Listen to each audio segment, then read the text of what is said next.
босуулаад зарим төсөл төр компаниуд хэтэрхий бага үнэ өгж ороод төслийнхөө дундаас фейлддэг тий. Зарим барилгын компаниуд бол одоо зам руу орж байна. 3 тэрбумаар барилга бариад 2 жил ноцолдох уу, замын 1-2 км замын ажил дээр 1 сарын дотор ноцолдох уу тий. Тэгээ энэ хоёрын хооронд бол замын компаниуд, барилгын компани хооронд бол ашиг марж бол ингээд бол энэ зөрүү өсөж байгаа тий. Сайн байцгаана уу эрхэм үндэт авт замчид. За өнөөдрийн хувьд бол барилгачдад хамааралтай үзэгчид сонсогчдоо булгаахын хөрөлдөөний зочноор Estimator Cloud компани болон Growing Value компаниудын хамтран үүсгэн байгуулагч, барилгын мэргэжсэн инженер, мэргэжсэн төсөвчин, Монголын барилгын инженерүүдийн холбооны удирдах зөвлөлийн гишүүн Од мандах найз маань хүрэлцэн байна.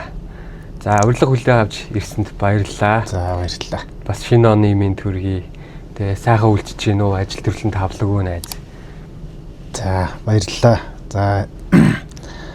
За найздаа бас ингээд шинэ одоо яг салбарт бас өгүүлэгдээд байсан асуудлуудыг хөндсөн.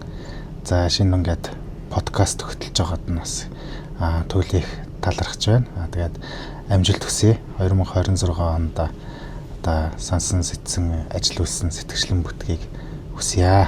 Тэгээд зочноор урьж байгаад бас баярлалаа. За баярлалаа. За манай подкаст үндэсний үйлдвэрлэгч Ордгэр компани энэ гоё Монгол гэрээс хүрдэг. За тэгээд хамтран ажиллагчдынхаа гарын бэлгийг гартуулад ярилцлага эхлэе. За манайхтай хамтрагч Зартын өндөр ус компани ийм гоё цул зэсэн аяг. За баярлалаа. Эрдэнэтэд үйл ажиллагаа явуулдаг. Тэ нутгийнхаа сайхан брэнд зэс оюу бүтээгдэхүүнийг ингээд. За баярлалаа. За манай Баянцогт зам компани гарын бэлэг тэмдэглэлийн дэвтэр. За баярлалаа. Корона барьдаг сав байдаг тий. За тэгээд мөн авто замын зөвлөх үйлчилгээ зураг төслийн ихэр мөх компани хамтран ажилладаг. За тэрнээс гадна Монголын зохиолчдын эвлэлийн гишүүн, яруу найрагч, авто замын мэргэжсэн инженер Батцүрэн найз маань бас энэ хоржоонтой зам гэдэг номоо бэлгэлж байгаа. За баярлалаа. За тэгээд авто замчдын холбооноос бас гаргадаг энэ авто зам гүүргээс сэтгүүлийн 2 дугаар. Тэ одоо яг ингэ ажил мэргэжлийн уралдаан Zero to Road гэдэг нэвтрүүлэг reality show гарч байгаа. Телевизүүдээр болон YouTube-ээр гарч байгаа. Тэгээд баярлалаа. Тийм найз нь бас нөгөө яг мэргэжлийн одоо сэтгүүлүүдээ их захиалж уншд юм барилга юм байна. Барилгын мэдээлэл сэтгүүл. За тэгээд бизнес юм байна. За тэгээд эрчим хүчний яамнаас гаргадаг бас эрчим хүч гэж сэтгүүлээтэй. За тэгээд одоо миний унших сэтгүүлүүд бас нэмэгдлээ тий. Дахиад нэмэгдэж байгаа юм байна. Тий их баярлалаа. За манай подкастын шинэ хамтран ажиллагчаар Estimator цэгийн мэн ажиллаж байгаа. За гүйцэтгэх захирлнаас ингээд зочноор орж байна. Баярлалаа. За баярлалаа. Манай нэвтрүүлэх подкастууд одоо хамтран ажиллагчийн юугаар л явж байгаа шүү дээ. Өө за баярлалаа. За ингээд найстаа шинэ оны мэдрэхэд гарын бэлэгтэй ирлээ. Үу ясан гоё бэлэг вэ. За дараа нь затлана. За тэгээд баярлалаа. За яриагаа хоёлаа. Шууд төсвийн программаас эхлэе. За замынхан, барилгынхан, магадгүй эрчим хүчнийхэн холбоо гэдэг юм уу те. Энэ бүх газрууд эд бүтцийн салбарын маань төсвөө хийхдээ нэг газраас төсвийн програм хөдөлж аваад компьютер авч суулгуулад ингээд хийдэг байсан. Тэрнээс хойш ингээд хөгжөөд манай замынхан ч гэсэндээ Road Estimator гэдэг тусдаа програмтай болсон. За танах Estimator цэгийн мэн гэд хөгжүүлээд үйлдвэрлэлийн технологи дээр суурилсан үйлчилгээ гаргаад хөгжүүлээд одоо бүр батлагдаад 2024 оноос хойш тий дэмжигдээд аль биесний хэрэглэгдээд ихсэн. За түүхийг ороод уншихад л нөгөө домен нэрээ 2012 онд худалдаж авч байсан гэд тэгээд хөгжүүлэгч зөндөө инженерүүд төсөвчд ажилласан байлээ. За YouTube дээр хичээлүүдээ оруулсан. Тэрнээс гадна энэ програм дээрээ бүхэл одоо норм дүрмүүдийг за бүр барилгын материал гээл те бүх баазуудыг хангалттай сайн оруулж өгсөн харагдчихлээ. За тэгээд өмнөх стиматаас ялгаа юу вэ? Одоо стиматор про штэ тий. Тий. Эндээс ялгаа юу ах вэ? Тэгээд мэдээж стиматор цэгмэн дээр авцамын төсөв хүртэл орсон байгаа. Эрчим хүчний төсвийн програм орсон байгаа. За эндээс яриага эхлэе. Гол ялгаад юу вэ? Стиматор эмэн гээд одоо анх хөгжүүлсэн түүх нь бол ерөнхийдөө 2011 онд их сургуулаа төгсөөд за Energy Resource компанид захиалагчийн хяналтын инженерээр ажиллаж исэн. Одоо ажлын гараагаа тэндээс эхэлсэн. Energy Resource дээр ажиллаж байхад нүүрс баяжуулах үйлдвэрийн одоо модуль 3 гэдэг төсөл байсан. Тэн дээр одоо хяналтын багт орж ажиллах бас хувь тохиосон. За тухайд одоо манай захирал одоо баасанд орж гээд одоо Energy Resource-ийн дээр хэлэгч байсан. За баасанд орж захирал санал тавиад одоо баяжуулах үйлдвэрийн төсөл дээр Австралийн Seegeman Engineering гэдэг компанитай тэнд ажиллаж байхад бол Австрали инженеруудын одоо гаргаж байгаа зураг төсөл за хийж байгаа одоо календарсан төлөвлөгөө, баримт бичиг одоо бүх юмнууд нь бол одоо шин төгсөөд ирсэн оюутанд бол ажлын маш их зүйл одоо сургаж ирсэн. За тэндээс ерөнхийдөө харахад Австралиуд бол өөрсдийн гэсэн төслийн менежментийн програмтай өөрсдийн гэсэн одоо төсөв тооцооны програмтай байсан байлээ. Яг монголчууд зориулсан ийм систем бол одоо зайлшгүй шаардлагатай байна гэдгийг бол ингээд бас ерэн олж харж ирсэн. Хойд ажиллаж байхдаа ерөнхийдөө доменийг бол авцсан байсан. Тэгээд энэ хизээ нэгэн цагт бас ингээд боломж гарвал эндээ гээл бодоод явчихсан. Тий.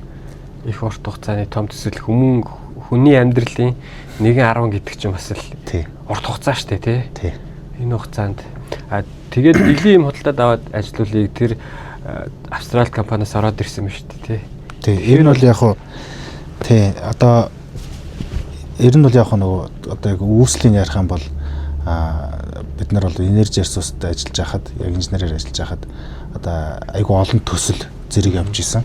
Тэгэхэд бол нөгөө инженерүүд хоорондоо машин тэргээ одоо булаацалдах одоо төслүүд нь хол зайтай. Тэгэхэд манай одоо хоод ус санамжийн компани захирал байсан Баясгалан захирал тухайд бол инженерүүдэд бүгдэнд нь iPad авч өгөөд за 2 IT инженер авчираад өөрсдийн гэсэн одоо MIS гэдэг одоо Management Information System гэдэг тайлангаа хийцдэг, машинаа захиалцдаг. За рострынхаа хуваарийг одоо захиалцдаг. Эхлээ саналаа оруулчихна. Тэгээд захирлууд тайлангаа автоматар одоо интернеттэй орчинд хаанаас ч үздэг. Тийм л одоо манай хийцэн байгаа PMS-ийн хувьд бол ерөнхийдөө нэг 2-3 хон л үйлдэлтэй тийм систем тухайд нэвтрүүлж ирсэн. Тэгээд ерөнхийдөө одоо од жаргал захирлж бас тухайд ирж ирсэн. Энэ их аятайхан юм болсон байна гэдэг. Тэгээд нэвтрээд 2 жил болоод явж ирсэн. 14 онд Energy Resource инженерүүдээ бүгдийг цомготгосон. За тэгэхэд бол ерөнхийдөө бид нар энийг одоо бүр илүү сайжруулад гадны системүүдийг бас судлаад тэгээд одоо PMS гэдэг одоо Project Management Information System гэж байгаа. Яг барилгад зориулсан юм системийг хөгжүүлсэн. 17-18 он хүртэл хөгжүүлж явж байгаад тухайд бас нөгөө барилгын компаниуд хямралд өртөөд за тэгээд дээрэс нь 20 онд ковид гараад ер нь систем маань зогсон гойлд орсон л да. Санхүүжилтээс болсон гэсэн үг. Тий. Одоо гол нөгөө сар болгоны subscription төлбөрөөр явдаг учраас тэгээд гол ашигладаг компаниуд маань төсөлхөө олонгоот систем доголж эхэлсэн. Subscription-а cancelтэй ч гэсэн шүү дээ. Тэгээ илүү зардал гарч ирэх гэсэн үг байхгүй. За тэр үед бас бидний нөгөө бизнес модель бас жоон буруу явжсан. Ягаад гэвэл би өөрөө ч залуухан одоо туршлага багтаа байсан. Хоёрдугаар тэгвэл тухайн одоо IT-ийн одоо программын кодчлол бас тийм сайн хөгжөөгүй байсан. Тэгээ нэг компани болгонд зориулаад хөгжүүлэлтээ гэж яваад байсан чинь сүүлдээ компани болгон дээр ингээд тусдаа баахан ингээд PMS програмууд ингээд болцсон. Нөгөөдөл нь хоорондоо уялж өгдөггүй. Тэгээ ерөнхийдөө энэ төсөл ингээд фейлдсэн гэсэн үг. За тэгээд бид нар ерөнхийдөө яг 20 онд яг ковид гараад хүмүүс одоо гэртээ сууж исэн. Тэр үедээ ерөнхийдөө одоо яг салбарынхан тал хандж байгаа. За ингээд төсвийн програм хөгжинээр хөгжүүлж байна. Нээлттэй. За энэ дээр дата шивхэд оролцоод туслаач. Тэгээ програм ашиглах эрх батлагтахаар нь нөгөө аваарай. Тэгээд дээрэс нь за манай инженерүүдийн холбоос маш их дэмжиж ирсэн. Тэгээ одоо инженерүүд нөгөө мэрэгсэн инженер болон мэрэгсэн зөвлөх инженерүүд зэрэг сонгуулахад бас нэг тодорхой хэмжээнд норм дүрм батлахад оролцсон байх ёстой. Стандарт хуулийн төсөлд оролцсон байх ёстой гэж шаардлага тавьдаг. За тэгээд ерөнхийдөө 5 гэрдийт бидалтын цаг гэж бас цуглуулдаг. Энэ нь бас инженерүүдийн бас өөрсдөө хөгжүүлэх салбарт бас тодорхой хэмжээнд бас асуудал шийдэхэд бас нэг юм хөшүүрэг болж өгдөг систем байгаа. Тэгээд инженерүүдийн холбоо бол яг энэ эстиматорын дата шивхэд оролцсон бүх хүмүүст бол 5 гэрдийт бидалтын цагийн бас баталгаажуулж өгсөн. За тэгээд бид нар бол одоо хамгийн гол ажил бол төсвийн програм дээр за нэг 60 гаруй норм дүрм байна. За бусад доороогүй нормууд нийлэх юм бол бараг 80 хүрнэ. За эдгээр одоо барилгын норм ба дүрмүүдийг бүгдийг одоо шивж оруулах одоо ажлыг одоо цоошноор хийж байгаа. За ингээд шивж оруулахад бол за нормууд бол анханасаа хэвлэгдэхтэй алдаатай шивэгдсэн зүйлүүд айгүй их байдаг. Тэрийн засаад оруулж байна. Засаагүй.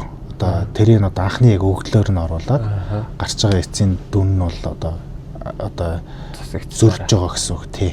Тэгээд залруулгыг асуугаад эксперт одоо тэргүүлэх төсөвчдөөсөө бас энийг одоо ямар байдлаар яаж шийдэх вэ? Тэднээс бас зөвлөмж аваад тэгээд ерөнхийдөө бид нар норм дүрмээ шивэх ажлыг нэг жил орчим хугацаанд бас хийж дуусгасан. Тэгээд ковидын үе байсан учраас хүмүүс дийлхэн гэртээ сууж исэн. Дээрээс нь бас төсвийн програмыг хөгжүүлэх юм боломж гарч ирсэн. Нөгөө дэлхийн нийтээрээс цар тахлыг бас боломжтой тал руу эргүүлж ажилласан шүү дээ, тий. Норм дүрм ингээд оруулснараа ямар ашигтай. Одоо жишээ нь анхны эстиматор про гэж ашиглаж байхад флашаа зааж байгаа л програмаа ажилуулад шаардлагатай юмнуудаа эргүүлж хаад ингэдэг шүү дээ. Нийт давуу тал оруулснараа. За ингээд цахим болгоцсны давуу тал нь гэвэл за хайлт хийх одоо мэдээлэл шүүхэд бол нэгдүгээр хэлбэр болж байгаа. За хоёрдугаарт бол хурдан байна. Одоо манайхыг ашиглаж байгаа одоо манай хэрэглэгчид гэсэн үг. За норм дүрм дээр ямар нэгэн одоо шинжилэл хийгдэх. За ямар нэг тоо хэмжээ коэффициент өөрчлөгдөх. За эсвэл анханасаа буруу оролцсон байж байгаа залруулах, засах зүйл гарвал тэрийг шууд админ эрхээсээ бид нар бааз дээрээ одоо нормоохоо одоо өөрчлөлтийг бол ингээд засаад сайжруулад явчихдаг гэсэн. Тэгэхэд бол яг автоматар хэрэглэж байгаа хүмүүст бол бүх хэрэглэгчид апдейтмар хүрчин нэгэн зэрэг. Нөгөө хэрэглэгч чинь бас апдейт уншуулаад суугаад байх шаардлагагүй. Тий. Тэгээд дээрэс нь бид нар бол энэ дээр бол ямар нэгэн тийм нэмэлт төлбөр авдаггүй. Манайхыг дэмжиж ашиглаад явж байгаа хүмүүс бол яг төсвийн програмаа бол ямар нэгэн нэмэлт төлбөргүйгээр хөгжүүлэлтүүд нь хийгдээд явдаг гэсэн. Тэгэхээр одоо тэгвэл шууд үнийг хэлвэл за үний хувьд бол хямдхан баг уу. Одоо ерөнхийдөө бол одоо сарын төлбөр нэг 100,000 төгрөг. За 3 сараар бол нэг 80,000 амтарч чинь 240 гэсэн үг. Жилээр бол 40,000 төгрөг бол амтарч байгаа. 480. Тэгээд ерөнхийдөө бол яг нэг төсөв хийх үн бол ерөнхийдөө нэг за доотлол нэг 500-аас за дээшээ бол нэг том хэмжээний төсөв бол за 20-30 сая хүрдэг. Төслийнхөө цар хүрээс хамаарат. Нэгдүгээрт бол маш хариуцлагатай ажил. За хоёрдугаарт бол ингээд маш их бас цаг үрдэг тоо хэмжээ одоо захиалагчийн хяналтын төсөв дээр нэг газар шорооны ажлын тоо хэмжээ орхигдуулах за эсвэл одоо нэг хөрсний зэргийг буруу сонгох ч юм уу тийм одоо жишээлбэл яг миний нэг ажиллаж исэн төсөл дээр зургийн компани айгүй хадрахыг хөрстэй газар зүгээр 3 дугаар зэргийн шаварлаг хөрсгээд 3 дугаар зэргийн шаварлаг хөрсгээд сонгоод өгсөн. Гэтэл тэр нь яг бот байлтай бүр 6 дугаар зэрэгтэй. Бүр хадрахыг хөрс. Цул хат гэсэн үг шүү дээ. 6 дугаар зэрэгч тий. За нөгөө шугам хийж байгаа компани өдөрт нэг 2 метр л экскаватораар одоо яг мол тогтож байгаа. За нэг тэгээд 7 хоногт нэг хошуу эвдэр сольдог.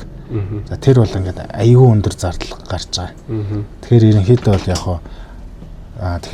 яг нөгөө маш тийм хариуцлагатай ижил.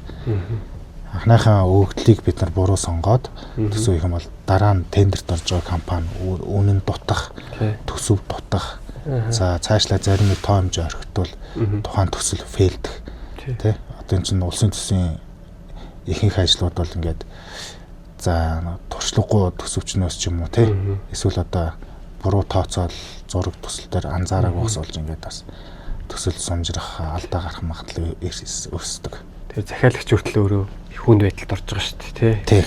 Хугацаанд одоо ингээд амжилтгүй болж байгаа төслүүд өчнөө байна л да. Ингээд дунд нь зогсдог. Тэгэл улсын төсвийн одоо төсвийн зардал нэмэгдлээ гэдэг. Тэгээ энэ бүх зүйл чинь ерөнхийдөө ажлын тоо хэмжээгээ дутууд өгж байгаа. Нэгдүгээрт бол зурган дээр бас асуудал байна. Хоёрдугаарт бас тоо хэмжээнд дээр бас асуудал байна. Тендерийн үед гэсэн үг шүү дээ. Тендерийн үед тий. Одоо батлагдах одоо шатандаа гэсэн. За тэгээ гуравдугаарт бол төсөвчний ур чадварын асуудал байна.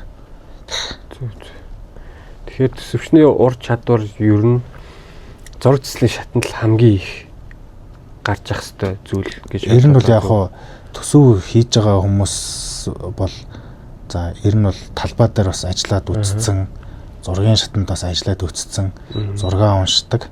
За барилгын ажлынхаа бас процессыг, технологийн дарааллыг мэддэг байх хэрэгтэй. Одоо жишээлбэл за би бас нөгөө зөвлөх хөгжлөгөө үзүүлэх бас хяналт хийж ажилладаг. Тэгэхэд ерөнхийдөө бол яг одоо шалны одоо барилгын одоо шалны эпокси бодог гэж байна. Тэрийг бол зүгээр одоо төсвийн ажилд одоо норм дээр бол ингээд за шалны одоо эпокси бодог өнгөрөөждөг ч юм уу те багсаар удах гэж оруулчихна. За гэтэл бод амьдрал дээр хийж байгаа технологи нь бол маш нарийн.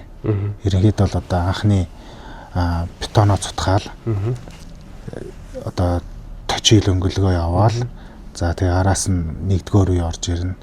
За нэгдүгээр үе хатаасны дараа дахиж өнгөлгөө аваад хоёрдугаар үе бодог орж ирнэ. За дараа нь гуравдугаар үе орж ирээд тэгээ хамгийн сүүлд нь одоо бэхжүүлэгч, гялзуулагч тэгээд хамгаалтын одоо нөгөө нэг таних тэмдэглэгээнүүдээ хийх гэдэг. Тийм. Яг энэ үе шатыг ингээд яг одоо яг хийж байгаа технологийн дагуу ингээд задлах юм бол 4-5 ажил бүхий ажил болдог. За энийг төсөв дээр зөвхөн шал будах гээл нэг ажил оруулах юм бол энэ дээр асар их одоо зардлын зөрүү гардаг. Тосон будах шиг оруулж болохгүй байл гэсэн үг. Тийм. Тэгэхээр ерөнхийдөө гол хэлэх гээд байгаа санаа юу вэ? Төсөв одоо хяналтын төсөв болон тендерт орох төсөв хийж байгаа үнийн санал өгч байгаа хүмүүс бол энэ одоо энэ нэгдүгээр талбай дээр ажилласан туршлагатай, хоёрдугаарт одоо зураг төслөө мэддэг, за гуравдугаарт програмтайгаа сайн ажил сурсан байх шаардлагатай. Програм гэдэг маань өөрөө бол одоо зөвхөн багаж хэрэгсэл тий. Одоо бид нар ингээд iPhone утсыг бол ингээд харахад маш олон функц зүйлүүд байдаг. Тэндээс зарим нь зөвхөн Facebook орох, зарим залах ярих л хэрэгжилж байна. Тэгэхдээ тэр 3 камерныхаа учрыг ч мэдэхгүй байна тий. Яг тэрнтэй адилхан програм бол ингээд багаж зэвсэг. За тэн дээр бүх дата нормууд байж гин, бүх өгөгдөл коэффициентууд байж гин. Одоо ямар үед нь ажил дээр ямар техник ямар үед нь одоо ямар байдлаар одоо үнийн саналаа өгөх хяналтын төсвийг яаж хийх гэдэг тэр бол одоо төсөвчм инженер хүмүүсийн одоо ур чадвараа хөгжүүлэх, тасралтгүй суралцах одоо зайлшгүй шаардлагатай байдаг л гэсэн. Одоо утсаар бол өдөртөж чадах юм бол бүх юм байгаа л гэсэн үг юм шүү дээ. Зөв. Одоо манай road estimator жилийн 380 мянган төгрөг байна. Estimator цэг юм байна. 480 байна. 100 мянгаар илүү байна. Даваа тал нь юу юм бэ? За яг бидний хувьд бол яг ер нь бол яг ингээд нэгдүгээрт бол энэ програмыг хөгжүүлэхэд нэлийн бас хугацаа орсон, маш их хүмүүсийн хүч хөдөлмөр орсон. За тэгээ хоёрдугаарт гэвэл төсвийн програмыг бол байнга өдөр тутам ашиглаад байхгүй л дээ. Тэгээ яг нэг тендерт орох үед ч юм уу За эсвэл нэг хяналтын төсөв хийгээд тий. Тэгээ нэг төсөв хийхэд бол нэг том хэмжээний төсөв дээр бол үсрээд нэг 14-өөс нэг 21 хоног болно. За тэгэхэд нэг хэрэгтэй үедээ төлбөрөө төлөөд ашигладаг одоо сарын subscription төлөөд ашиглах байдлаар энэ сонголтоо оруулж өгсөн. Тэгэхээр бол нэг 100 мянга бол нэг тийм одоо үнэтэй санагдахгүй байна. Хоёрдугаар тэгвэл юу манай төсвийн програм дээр одоо нэг хэрэглэгчээр бүртгүүлсэн одоо ашиглаж байгаа юм маань барилгын төсвөө ч хийж болно. Эрчим хүчний төсвөө ч хийж болно. Авто замынхаа төсвийг ч хийж болно гэсэн үг. Ийм даваа тал байна тий. Тэрнээс одоо юу гэдэг манай зөвхөн харьцуулаад ярьчих зүг баг. Road estimator бол нэг хэрэглэгч 3 төхөөрөмжөөс орж болж байгаа. Тэ. Тэгэхээр 4 дахь төхөөрөмжөөс орж болохгүй. Эсвэл нэмж худалдаж авдаг ч юм тий. Тэгэхээр тийм зохицуулт байна уу estimator зэрэг юм дээр. За энэ дээр бол би өөрөө бас нэг захиалагч талд нь ажиллаж үзсэн, гүйцэтгэгч талд нь ажиллаж үзсэн. Тэгээд яг хуу энэ бас нэг зорж байгаа зүйл гэвэл манай програмыг ашиглаад хүмүүс ажлынхаа хажуугаар бас ингээд төсөвчин гэдэг бол мэрэгжил бол аль байсаар байхгүй л дээ. Энэ уур чадварыг эзэмшээд нэмэлт орлого олдог болоосой. Одоо аюул олон эмэгтэй инженерүүд одоо декрет аваад гэртээ сууж идэг тий. Тэгээ одоо зарим нэг инженерүүд манай үйл бол ингээд бүгдээрээ одоо барилгын болон амарчдаг. Тэр үедээ бид нар ингээд одоо уур чадвараа хөгжүүлээд одоо ажлынхаа хажуу нэмэлт орлого олох байдлаар ашигласаа гэдэг үүднээс бол энэ дээр бол ямар нэг юм хязгаарлалт бол хийж байгаагүй. Нэг зэрэг бол моментод бол орж болохгүй. Хэдэн ч төхөөрөмжөөс ороход бол тэр бол асуудал нээлттэй байгаа. Тэгэхээр ерөнхийдөө одоо ажиглаж авахд бол ерөнхийдөө одоо манай програмыг хэрэглэдэг одоо ихтэй сургуулиуд бас байж байгаа. Барилгын Политехник коллеж, за Шинэ Монгол технологийн их сургууль гэж болж байгаа. За энэ хоёр сургууль маань аль биесээр хичээлийн хөтөлбөрт estimator хэмээнийг оруулаад ирсэн. Тийм. Тэгээд энэ сургуулийн одоо багш нар бол өнгөө ашиглаж байгаа. Оюутнууд бол хөнгөлөлтөд ашиглаж болно. Тэгээд дундаа ашиглаж болно. Тийм. Тэгэхээр ерөнхийдөө энэ дээр бол ингээд нээлттэй. Энэ сургуулийн оюутнууд төгсөөд гараад ирлээ гэхэд төсөвчний анхан шатанд суух шаардлагагүй мэдлэгээ эзэмшээд гараад. Тийм. Ерөнхийдөө яг програм ажиллаулдаг болсон байна шүү дээ. Тийм. Одоо манай зүгээс бол одоо YouTube хичээлүүдийн оруулаад өгчлөө. Гарын авалгыг бэлдээд өгсөн. За тэгээд холбогдох одоо норм дүрм төсөв бодох арга гаргачлал гээд бүхэл файлуудын файл хэлбэрээр одоо програмын одоо сайтн дээр оруулаад өгсөн. За энэ хүн хичээх юм бол өөрөө бие дагаад дуусгах бол бүгд байж байгаа. Тий. Зүг. Тэгээд тэр оюутнууд маань одоо бид нар бол яг хөө ингээд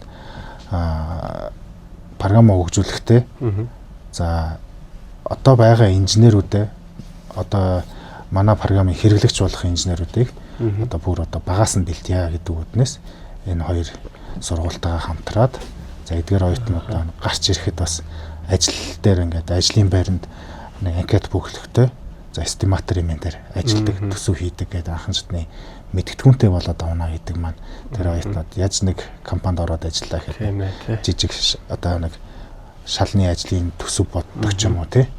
Ахлах төсөвчин ч бас зөндөө ажилтай байгаа тий тухайн компани.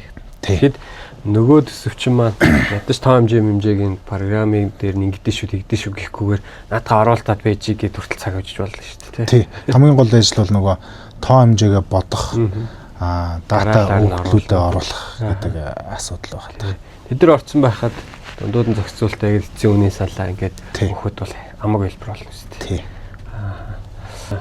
За тэгэхээр одоо төсөө хийчлээ зураг төслийн үе шатанд. Тэгээд мэдээж магтлаар орж байгаа шүү дээ. Зураг нөрөн төсвийн орон бүгдээрээ л орж байгаа. Энэ дээр бас магтлаар оруулахын тулд хэлбэрчилж байгаа, захимжуулж байгаа юмнууд энэ програм дээр маань сууж өгсөн үү?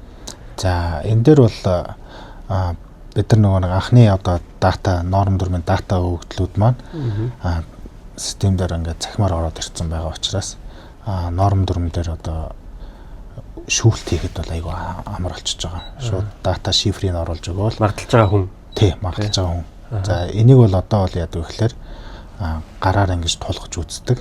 За яг хөө зарим экспертүүд бол манай програм дээрээс норм дүрмийнхаа өгөгдлийг хараад за зөв оруулж буруу оруулж гэдгийг ингээд хараа явцдаг. Энэ яг нэг зарим хүмүүс төсөв хийхдээ үндслийг нь өөрчлөх байх гэдэг тийм асуудлууд гардаг учраас тэрийг өөрчилж үү засч үү гэдгийг бас хардаг. За энийг бол одоо цахимаар бол хэлбэршүүлээд өгчих болж байгаа. Тий. Одоо манай програм дээр хэрвээ төсөв хийсэн бол ганц конов дараал одоо аль аль норм дүрмийг өөрчилсөн байна. Аль аль үг тоон утгуудыг одоо засварсан байна гэдгийг шууд харах боломжтой. Тэгээ буруу байна уу, зөв байна уу, зөв хэрэгжилж үү гэдэг. Одоо тендерт орж байгаа төсөвчд маань тоон гарын үсэг нь бас давхар ороод ирж байгаа учраас тендерийнхаа одоо материалыг бэлтгэхэд бол нэг л товч дараал гарын үсэг тамхтайгаа бүх материал нь нэг PDF болж нэрж болол гараад ирнэ. Тэгээд тендерийн төсөв хийлгэхэд бол хэлбэр болж байна. Заавал хевлээл цаас үйлдвэрлээл тэгш шаардлагагүй юм биш үү? Тамганыхаа хорыг гэдэг шиг. Тэр ч гайхалтай ихтэл. Тий. Тэгээ хамгийн гол нөгөө одоо клауд технологийн давуу тал нь бол хинч хаанаас ч ашиглаж болно. За гадаад явж байхдаа ч ашиглаж болно. Заавал компьютер чирээд явах шаардлагагүй.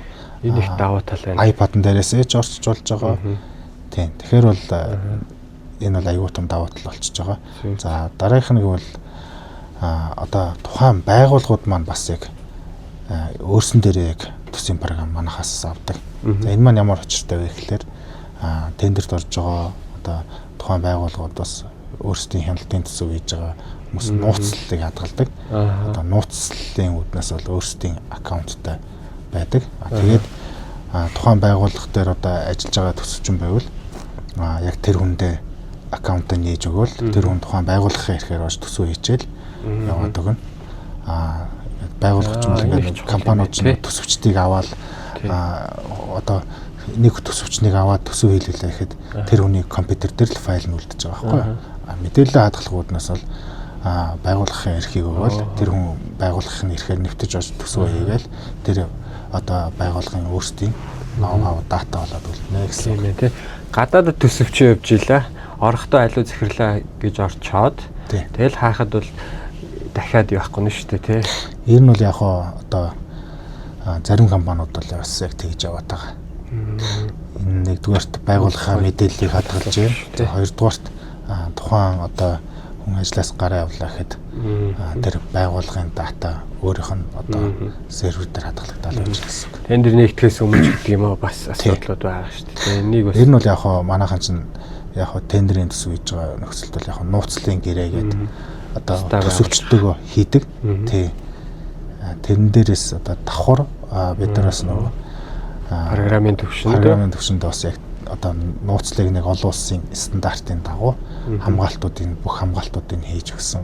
Дээрээс нь тухайн төсөвчний одоо ID аккаунтаар одоо ямар төхөөрөмжөөс хаанаас одоо дундаа ашигладаг үйлчлэгч байгууллага дотор хин хизээ хаанаас ямар төхөөрөмжөөс ямар IP агнаас нэвтэрсэн байна гэдэг логик нь бас гаргаад өгч байгаа. Тэгэхээр бол яг нууцлал тал дээр бол одоо манай одоо эстиматор имэний хэрэглэгч нар бол одоо аюулгүй. Тэгээд дээрээс нь одоо компьютер алдлаа одоо ямар нэг одоо төхөөрөмж алга болгочлоо гэхэд дата маань одоо манай сервер дээр хадгалагдаад байж байна. Давхараас бид нэр бэкап хийгээд байж байгаа учраас файл дата устж алга болохгүй. За сая нөгөө 2020 онд нөгөө ковид боллоо шүү дээ. Тэгээ ковидын үеэр одоо маш олон барилгын компаниуд одоо төсвийн үнийн зөрүүнээс болоод ерөнхийдөө алдагдуулсан. Зарим нь одоо салбараас одоо бүрмэлсэн шахагдаж гарч байна. Тухайн үед бол улсын хурлын тогтоол гараад сангийн амнаас одоо үнийн зөрүү бодох ажил гарсан. За яг тэр үед бол яг манай програм ашиглалтанд ороогүй байсан л да. Одоо хэрвээ ирээдүйд тийм нөхцөл байдал үүслэхэд үн тарифыг ухрааж бодох бас асуудлыг амьдрал дээр үүсэх юм байна. Тий. Одоо үннийг хуучин үнээр бодно. Тарифыг хуучин тарифаар бодно. Тухайн цаг үеийнхаараа. Тэр бүх сонголтууд нь манай дээр нээлттэй байж байгаа. Тэгэхээр тэр мэдээж бол ухрааж бодохын тулд механик ажиллаар ингээ бодож болно. Тэрийг бүр ингээд автоматжуулсан л гэсэн үг шүү дээ. Автоматжуулж байгаа. Тийм. Тарифаа сонгоод материалын үнийг ч бас сонгоод оруулж байна. Одоо жишээ нь Google Earth шиг те хэдэн оны зураг үзмээр тэрийг дарчхад л ингээд тий. Ялангуяа нэг шүүхийн маргаантай асуудал дээр тийм зүйл бас их тийм амьдрал баялаг учраас тийм зүйл янз бүрийн тохиолдлууд байгаа шүү дээ. Зөв. За норм дүрм те хангалттай орцсон харагдсан. За тэгэхээр материал үйлдвэрлэл одоо ханган нийлүүлэгч нар байгаа шүү дээ тий. Ийм мэдээллүүдийг бас хэр оруулсан байгаа вэ? Одоо яаж бас хэрэглэх үү? Ямар за энэ дээр бол бид нар хавар намартаа ерөнхийдөө нэг үнүүдэд шинжилжтэй. За тэгээд үн шинжилгээс гадна одоо материал үйлдвэрлэдэг одоо материал одоо нийлүүлэгч байгууллагуудаас их байдаг.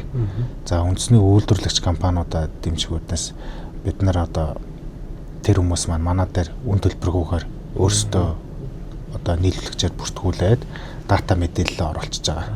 За одоо нэг 400 орчим барилгын компаниуд мэдээлэл оруулсан. За нийтдээ нэг 10,000 орчим материалын датанууд цугласан байна.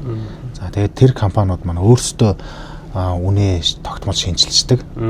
За тэгээд энэ нь ямар даваа талтай вэ гэхээр нэгдүгээрт нөгөө компани өөрсдөө сурчилж байна. Хоёрдугаарт манай програмыг хэрэглэдэг 4,000 орчим инженер төсөвчд байна. За энэ хүмүүс нөгөө үнийн санал авахд одоо яг манай жагсаалт руу ороод эндээс хайлтаа хийгээд давхар тэр нийлүүлэгч компаниудын мэдээллийг бас давхар авчиж болно гэсэн үг. Бид нар заавал ингээд нөгөө юу яагаад тах шаардлагагүй. Одоо үнийн одоо дата цуглуулах одоо их зардал гарах шаардлагагүй гэсэн үг. Нөгөө компаниудаас сурчилж байгаа. Одоо манай дээр бүртгүүлсэн QR код одоо хэвлээд нэрийн утас болон одоо бараа бүтээгдэхүүнийхээ боршуур дээр тавьчихна. Тэрийг уншуулхад эстиматорын мен дээр байгаа бүх одоо тэр компани одоо мэдээллүүд нь гараад ирнэ гэсэн. Борлуулагчийн мэдээлэл, захирлын мэдээлэл, захиалга өгөх гэдэг. Ер нь бол яг яванда энэ компаниудыг хооронд нь холбосон хангамж одоо логистикийн платформ бас ирээдүйдээс салбарлаж өгч бас боломжтой болно гэсэн. Тээврийн юм орсон байгаа юу? За тээвэр дээр бол яг одоохондоо л яг нэг манай тээвэр болон тээврийн зардал болохоор юу авто замын салбараас хамааралтай явдаг.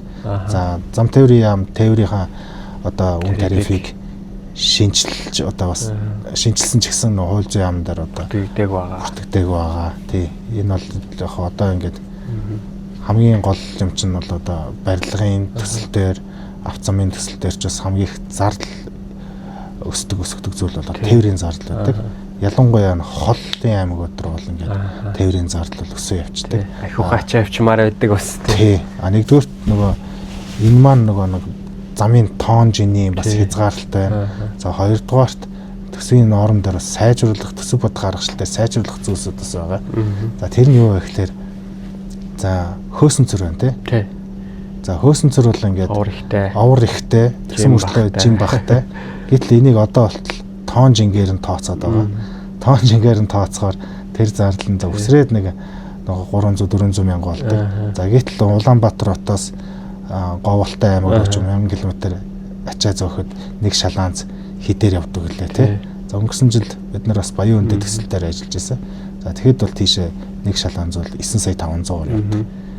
За тийшээ нэг хөөсөнцөр ачаад явуулах тэр төсөв бол ингээд ерөнхийдөө энэ бидний одоо байгаа төсөв бодох аргачлал энэ тээврийн тоон жингээр ингээд тооцож байгаа бол ингээд яг энэ одоо кейс дээр бол ингээд юу ашиггүй болж байгаа компани хасагтай гарна. Тийм. Тэгээд яг энэ барилгын компаниуд бол ерөнхийдөө яг нэг зарим хүмүүс ингээд нэг барилгын норм ингээд хуучирсан.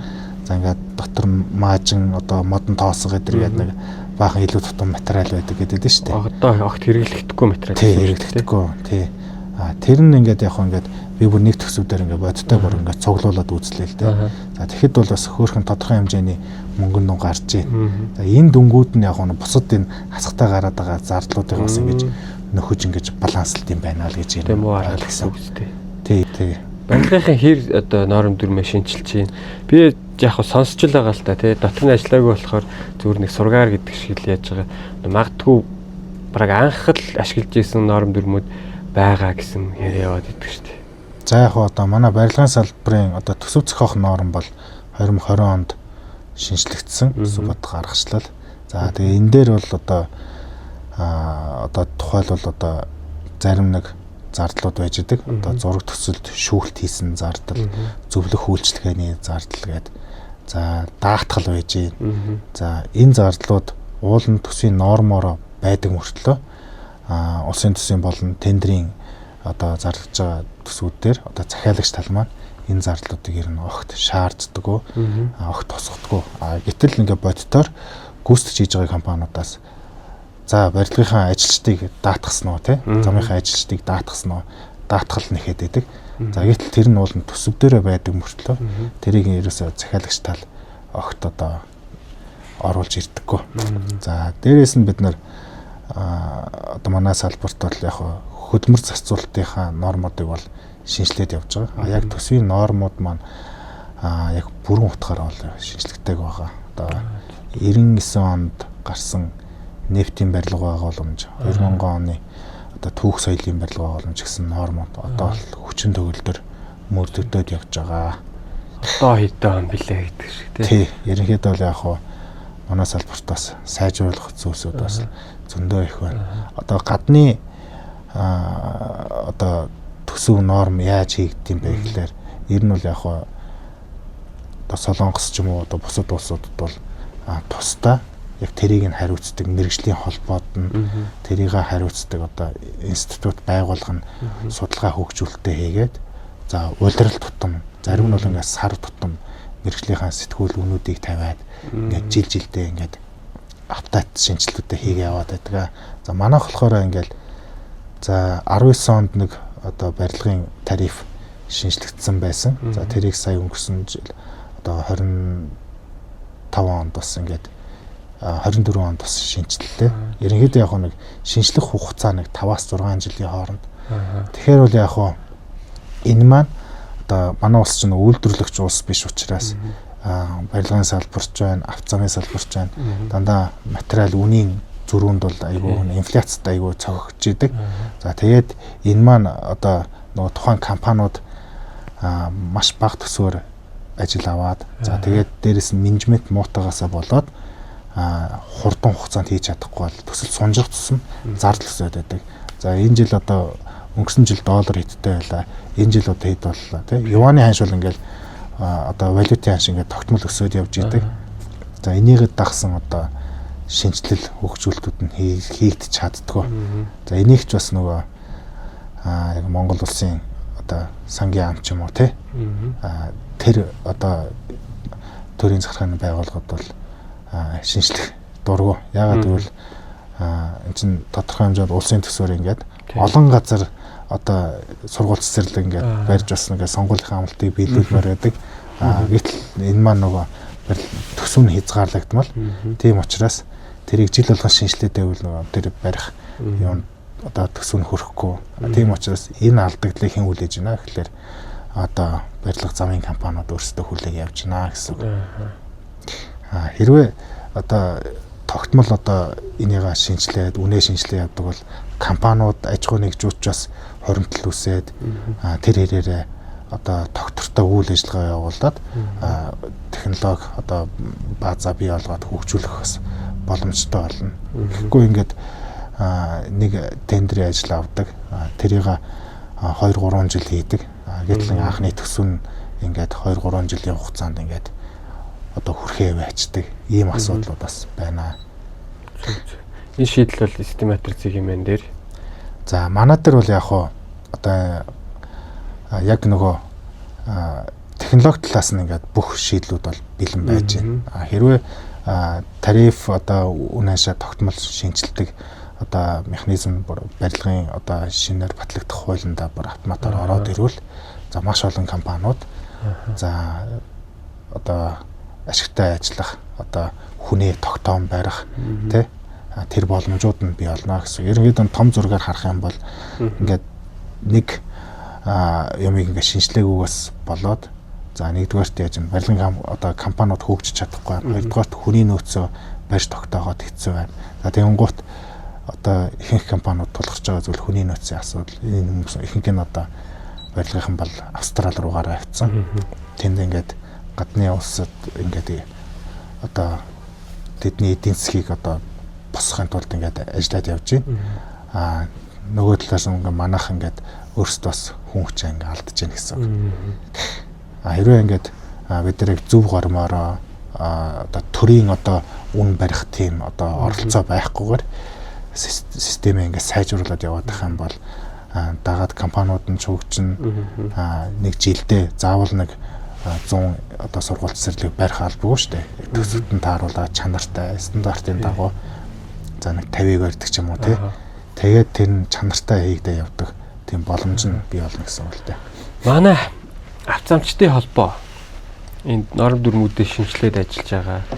Манай ерөнхийлөгч бас хэлжээ л дээ. Нэг холбооны ерөнхийлөгч байх хугацаанд нэг 2 юм шинжилчихье гэд барьж авсан. Тэдний нэг нь болохоор норм дүрм хин үн байгаа шүү дээ. Тэгээд нэг одоо ингэ шинжилээд авчихлаар одоо тэр шинжлэх томьёог нь гаргацсан гэж байгаа юм. Тэгээ яах вэ гэхээр тэр яамны хариуцаа одоо мэрэгчлэлтэнч байт юм уу. Тэр хүн тухайн үеийн өгдлөө оруулаад өгдлийг нь оруулдаг. Тэгэхээр манай тэр тухайн одоо үн маань ингэ шинжлэх чинь тухайн бүртээ шинжлэгдээд тэрийгэ сайд дараа ч юм уу батлуулаад уус сайдл баталдаг л та тий. Ингээ явцдаг гэж байна. Тэр нэг зүгээр томьёол гэдэг энгийнээр тий.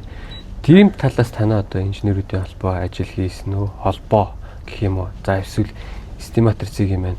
Сая өөрөө чийлдэр бол одоо нэг хуулийн дээр тусах ёстой буюу одоо төрийн ажлыг хүлээгээд байгаа юм шиг өнгөс ажиглагдлаа л та тий. Тэгэхээр энэ талаас нь за яг энийг одоо үн тарифыг шинжлэх асуудал дээр бол манай барилгын холбоодууд гүйцэтгэгч байгууллагын холбоо байж байна. Барилгын инженеруудын холбоо за барилгачдын нэгдсэн холбоо гэдэг.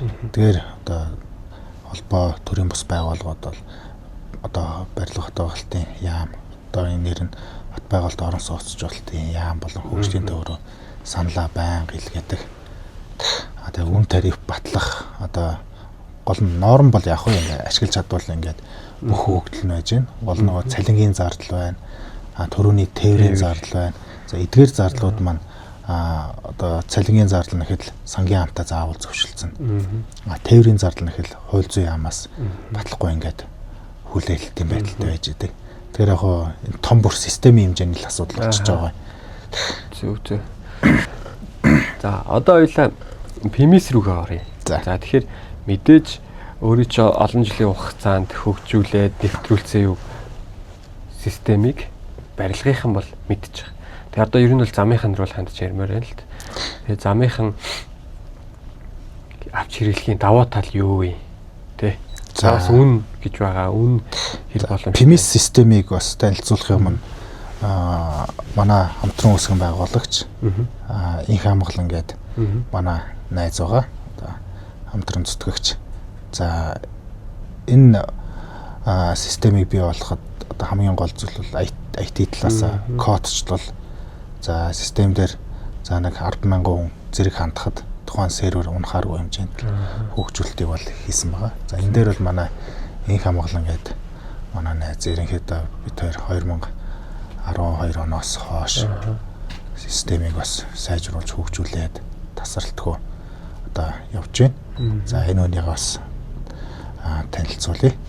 Тэр нь бол барилгаар бол суурийг бэлтгэсэн гэсэн үг үү тий. Тэгээд PMS системийн одоо гол давуу тал нэг бол Project Management Information System гэсэн утгатай үг байгаа. За энэ маань юу гэхээр сая ихэн тус ярьжсэн. Одоо бид нар нөгөө Австралийн Sage-тэй хамтарч ажиллаж байхад тэд нэр өөрсдийн гэсэн юм төслийн менежментийн палтуурнтай юм байлээ. Одоо ялангуяа нөгөө тэр мундаг инженерингийн компаниуд маань тухайн хүний компьютер, байгууллагын компьютер нь флаш ордоггүй. За нэг хэрэгтэй зураг байна гэхэд шууд Австрали дахь серверээсээ холбогдоод татаад авчихна. Бүх датанууд нь байна. Аль төвшний одоо инженер ажилтан гэдгээс хамаарат нэвтрэх дата өгөгдлүүд маань. Тэр чинь яхаа аргагүй нөө 100 жил болцсон компаниуд бүх мэдээлэл, технологи, ноу хау, бүр сансрын пуужингийн технологи хүртэл байдаг гэж. Тэгээд тэр бүх юмнууд нь өөрсдийнх нь систем дээр явж идэг. За манайхан бол одоо нэг төсөл хэрэгжүүлээд улсын комисд өгөөд бол ингээ баахан цаасан материалтай үлдээд алга болдог. Тэгээд тухайн компанид нэг сайн инженер нь ажил явуулдаг инженер нь гараа явчлаа гэхэд тэр компанийн үйл ажиллагаа шууд доголддог.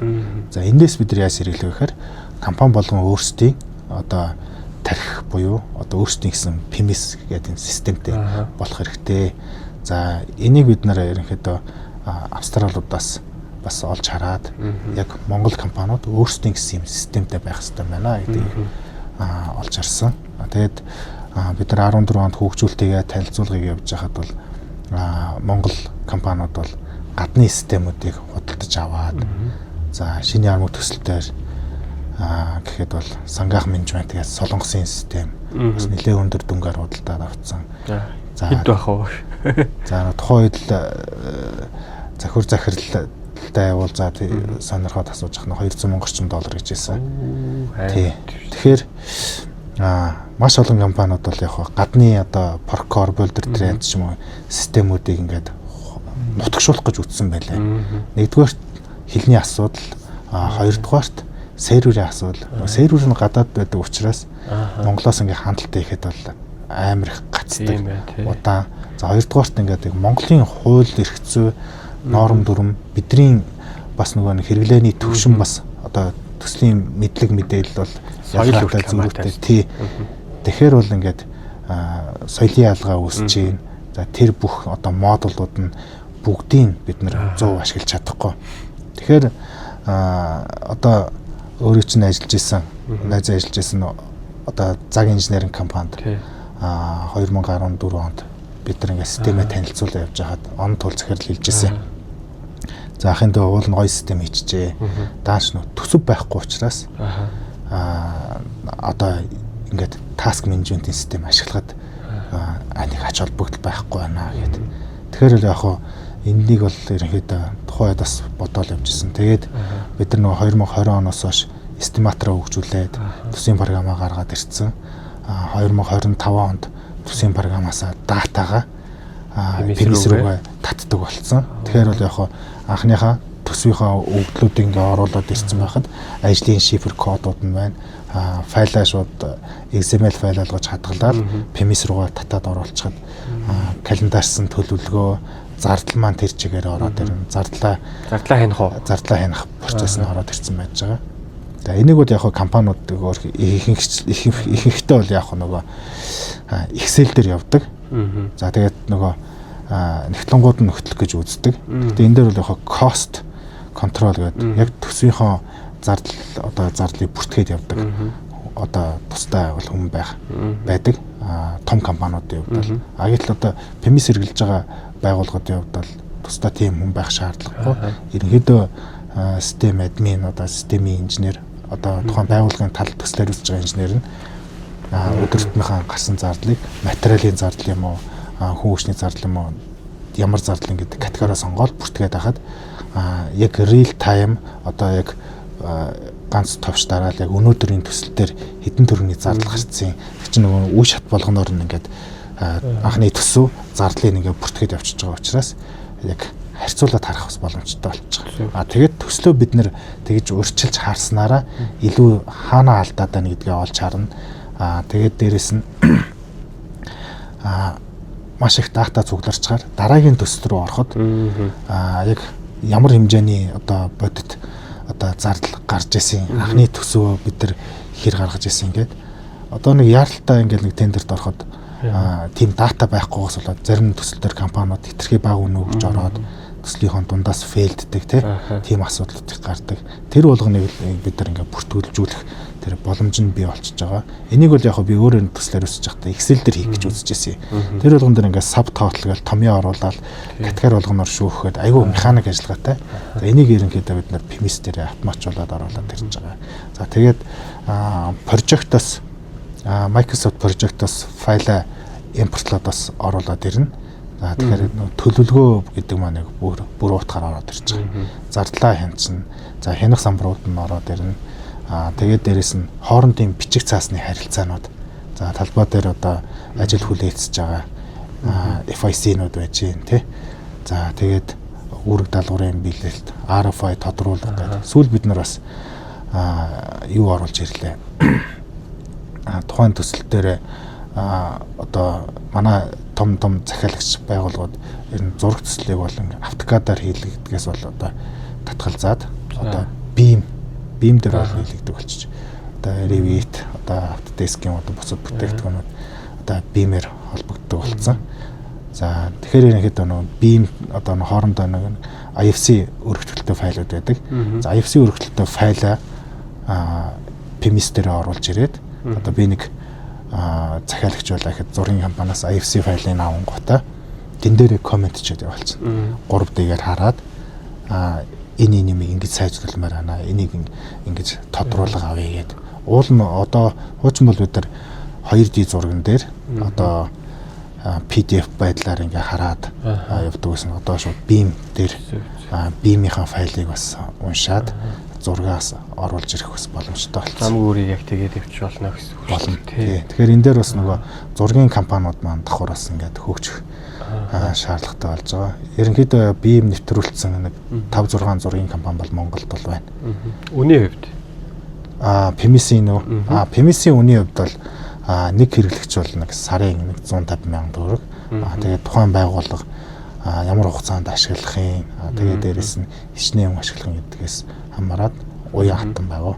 Тэгээд бидний хувьд бол яг маш бага төлбөрөөр олон компаниуд ашиглаад явах зорилготой байгаа. Өгөөч яг бодит өгөөч яг би шууд замынхаа компани руу л чиглүүлэх гэдэг юм л та. Тэгээ энэ давуу талтай одоо програмыг авч ашиглаж байгаагийнх одоо бодит өгөөж юу ах вэ? За нэгдүгürt бол төслийн зардал буурна. За яагаад буурч байна гэхээр одоо тухайн төсөл дээр одоо бид нэг төсөл хэрэгжүүлээд явж байхад хоорондын мэдээллийн зөрүүтэй ойлголт тий. За аль нэг одоо хийх ажлыг одоо хугацаа хоцордог ч юм уу, за давхардуулдаг ч юм уу тий. Одоо тийм юмнаас болоод одоо үйл ажиллагаснаас болоод одоо төлөвтэйгөө зардлууд их гардаг. За тэр болгонд одоо байгууллагын хүртэх тухайн төслөөс хүртэх ашигын марж бас ингээд багасаа яваад байдаг. За энийг бол контролдох боломжтой болчихно. За хоёрдугаарт гэвэл за хөдөлмөр хамгаалал, за үүрэг даалгаврын биелэлт гэдэг зүйлүүд бас ингээд тэр одоо өмнөх би нөгөө хэний танаа нэвтрүүлэр болсон Оюнбатын ярьцлагыг бас үзчихсэн. Тэгэхэд бол яг нөгөө хөдөлмөр хамгаалал бол ямар хэрэгтэй гэдэг маш тодорхой ярьсан. За манай дээр бол одоо тухайлбал өдөртмийн заав орчилгаа. За одоо ялангуяа захиалагч байгууллагын том төсөл хэрэгжиж байгаад бол маш олон туслан үүсч баригадууд компаниуд орж ирдэг. Тэр болгон дээр бүртгүүлжүүлээд систем маань өөрөө ингээд датануудаа цуглуулад өгчнө. За тэгэхээр бид нэр одоо тухайн одоо яг ямар байгууллага ямар асуудал гаргаад байна. Яг хин гэдэг хүн дээр тухайн одоо осол төгсөн тохиолдол ч юм уу хабын зөрчлүүд бүр асуулттай байна тий. Тэрийг бид нар ингээд датануудаа цуглуулад авахаар тухайн эрсдэл гарахаас нь өмнө урьдчилаад олоод харчихна. Тэг анхааруулад явчих тий. Энийг бол одоо яг ихэнх компаниуд яаж яах гэхээр ерөнхийдөө яг Excel дээр хөтлөөд бүртгээд явдаг. Энийг бид нар систем дээр давхараас оруулаад ирсэн гэсэн. Сервер дээр бүр архивлагдаад явчихна гэсэн үг шүү дээ. Бүх дата архивлагдаад явж байгаа. Тэгэхээр ийм тэгээд дээрэс нь энэ PMS системийг одоо нэвтрүүлээд ашиглаад явхад бол бас тийм олон инженер байх шаардлагагүй гэсэн үг. Ерөнхийдөө яг би асуух гэсэн. Ажил дээрээ одоо тий одоо тухайн төслийг одоо хэрэгжүүлж байгаа одоо захиалагч маань одоо яг систем нэвтрүүлье гэд одоо шийдвэр гаргасан тохиолдолд манайхаас бүх сургалтын явуулаад өгчнө. Тэгээд энэ маань монгол хэлтэй, англи хэлтэй учраас гадна дотны одоо туслан гүйцэтгэгч, захиалагч, хөрөнгө оруулагч нар хүртэл одоо төслийн явц мэдээлэл харцна. За хамгийн гол нь манай системийг ашигладаг community байгаа, инженерүүд хоорондоо туршлагаа солилцох, одоо нэг компаниас ирсэн саналын дагуу бид нар сайжруулалтууд хийгээд улам гоё болгоод яваад байгаа. Энэ маань одоо бусад бүх хэрэглэгч нар бол бас ингээд тэр маань ингээд түүж өгдөг. Тэгэхээр бол энэ систем бол одоо хуучин байсан моделийг бодвол хуучин бол ингээд компани болгон тохируулаа хөгжүүл яваад байсан. Энэ маань нөгөө IT-ийн зардлыг өсгөөд бас тухайн систем ингээд цаашаа тэлждэг. Одоо л ингээд Pembok-тойр суурилсан төслийн менежментийн олон улсын стандарт байгаа. Тэн дээр суурилсан. Тэгээд хамгийн сайн туршлагуудыг, хамгийн сайн одоо